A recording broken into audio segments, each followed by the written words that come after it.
tal chicos? ¿Cómo están? Espero que se encuentren muy bien. Vamos a dar inicio al tema número 6 de CTA, biomoléculas. Comencemos.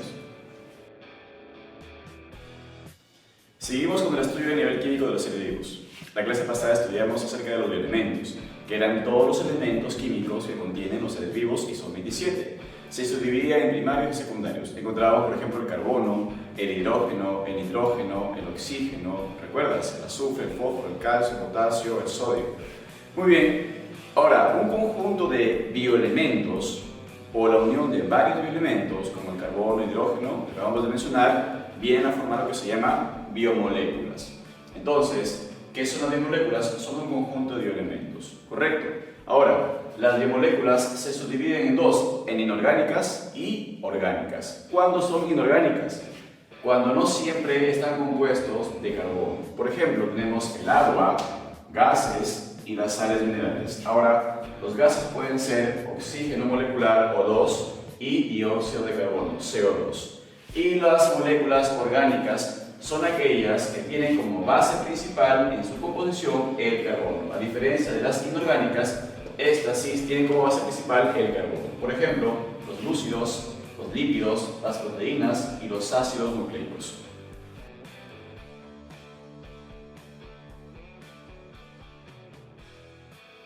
Comencemos con el agua, o también se le conoce como H2O, dos átomos de hidrógeno más uno de oxígeno. Veamos cuáles son sus características. Es la sustancia más abundante en toda la Tierra. Constituye las 3/4 partes del planeta. Tiene tres estados: sólido, gaseoso y líquido. ¿Dónde encontramos el agua en estado sólido? En los glaciares y en los casquetes polares, por ejemplo. Estado gaseoso: niebla, nubes o vapor de agua. Estado líquido: en los ríos, lagos u océanos. El agua también sirve para lubricar los órganos de los seres vivos, los mantiene húmedos. Es el hábitat, es decir, el lugar donde viven diferentes seres vivos, como por ejemplo los acuáticos. Y es un solvente universal porque diferentes sustancias pueden disolverse a través del agua. La siguiente biomolécula a estudiar son los gases. Tenemos dos tipos: el oxígeno molecular, o también llamado O2, porque está compuesto por dos átomos de oxígeno, y el dióxido de carbono, o también llamado CO2, porque está compuesto por dos átomos de oxígeno más uno de carbono. Correcto. Miremos cuáles son sus características. Del oxígeno molecular es producido por las plantas y algas en el proceso de la fotosíntesis. Correcto. Se encuentra en el aire que respiramos. El 21% del aire contiene O2, o sea, oxígeno molecular, y otros elementos como el nitrógeno. Ahora, el dióxido de carbono también es llamado anhídrido carbónico. Es producido por todos los seres vivos y la actividad volcánica. Este dióxido de carbono permite que el planeta Tierra reciba calor. A este proceso se le llama efecto invernadero.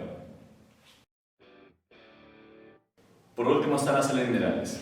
Veamos cuáles son sus características. Aparecen disueltas en los seres vivos. Sin ellas no podemos realizar el proceso de la digestión de alimentos.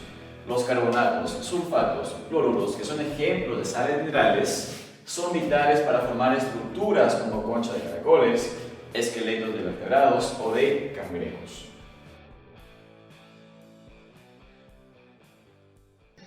Las biomoléculas inorgánicas son compartidas por los seres vivos y la materia inerte. Estos carecen de carbono o se encuentran en muy baja cantidad y son representadas por sales minerales, agua y gases. Ahora nos enfocaremos en conocer cada tipo de biomoléculas, iniciando con el agua. El agua es el componente mayoritario de los seres vivos, siendo fundamental para todos los procesos biológicos. Se encuentra en diferente porcentaje dependiendo del organismo, la edad o el tipo de tejido. Aquí te dejo unos ejemplos. En los seres vivos puede encontrarse de dos formas: libre, siendo el 95% del agua total del organismo, actuando como disolvente en el citoplasma y en diferentes procesos metabólicos, y ligada, siendo solo el 5%, unida a compuestos orgánicos como lípidos y proteínas. La molécula de agua está formada por dos átomos de hidrógeno, unidos a un átomo de oxígeno por medio de dos enlaces covalentes. La disposición tetraédrica de los orbitales sp3 del oxígeno determinan un ángulo entre los enlaces de aproximadamente 104.5 grados. Alrededor del oxígeno se concentra una densidad de carga negativa, mientras que los núcleos del hidrógeno son desprovistos parcialmente de sus electrones, manifestando una densidad de carga positiva, por lo que se convierte en una molécula polar. Sin embargo, la molécula tiene una carga total neutra, dado que tiene igual número de protones que de electrones. Entre las propiedades del agua se encuentra la acción disolvente, ya que es el líquido que más sustancias disuelve, la fuerza de cohesión, es decir, la unión entre las moléculas de agua, la fuerza de adhesión, esta es la unión de las moléculas de agua con otras moléculas polares. Esta última propiedad produce una película en la zona de contacto con el aire, produciendo tensión superficial. Finalmente se encuentra el gran calor específico, en donde el agua puede absorber grandes cantidades de calor que utiliza para romper enlaces de hidrógeno, por lo que la temperatura se eleva lentamente, sirviendo de protección para el citoplasma ante los cambios de temperatura. Bien, ahora nos enfocaremos en explicar las sales minerales. Estos son compuestos formados por la unión de pequeños iones, como aniones, como puede ser el cloro, fosfato ácido y yodo, o cationes como el sodio, potasio, calcio y magnesio. En función de su solubilidad en agua se distinguen dos tipos, solubles e insolubles. Los solubles tienen función catalítica, dado que algunos iones actúan como auxiliares de enzimas, moléculas que catalizan reacciones químicas, amortiguadoras, ya que regulan el pH, y finalmente osmóticas, es decir, intervienen en la distribución de agua entre el interior y exterior de la célula. Los insolubles, por su parte, pueden formar esqueletos en vertebrados, un ejemplo el carbonato de calcio. También ayudan al endurecimiento de células vegetales, como lo hace el sílice, y forman caparazones en crustáceos y en moluscos. Finalmente, hablaremos de la última biomolécula inorgánica, los gases.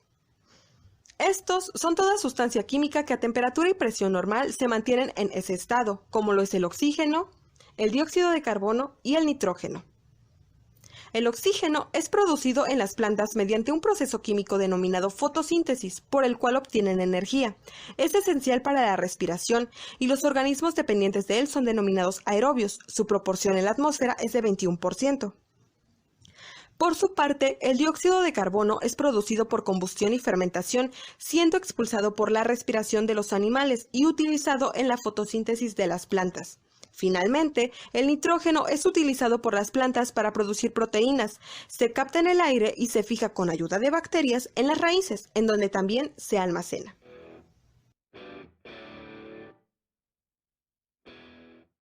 ¿Os habéis preguntado alguna vez cómo se alimentan las plantas? Para responder a esta pregunta, tenemos que conocer la fotosíntesis. La fotosíntesis es un proceso que las plantas realizan para fabricar sus propios alimentos y así poder crecer y desarrollarse. Para poder realizarla necesitan varios elementos: la luz del sol, el dióxido de carbono que obtienen del aire y del agua. El agua también necesita la clorofila, que es una sustancia verde que tienen todas las plantas y que es fundamental para poder realizar la fotosíntesis, ya que sin ella no se podría hacer.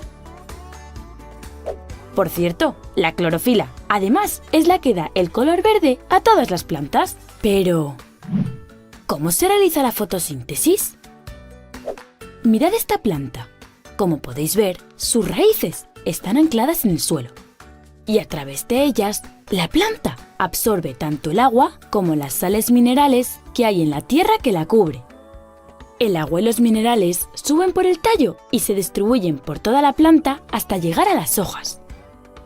Las hojas, a través de unos diminutos poros llamados estomas, absorben el dióxido de carbono que contiene el aire que hay a su alrededor. Todo este contenido de agua, sales minerales y dióxido de carbono se llama savia bruta.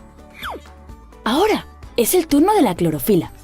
La clorofila contenida en las hojas ya tiene todos los ingredientes necesarios para hacer la fotosíntesis. Y cuando recibe la luz del sol, comienza el proceso transformando la savia bruta en savia elaborada, que también circula por toda la planta y le sirve de alimento.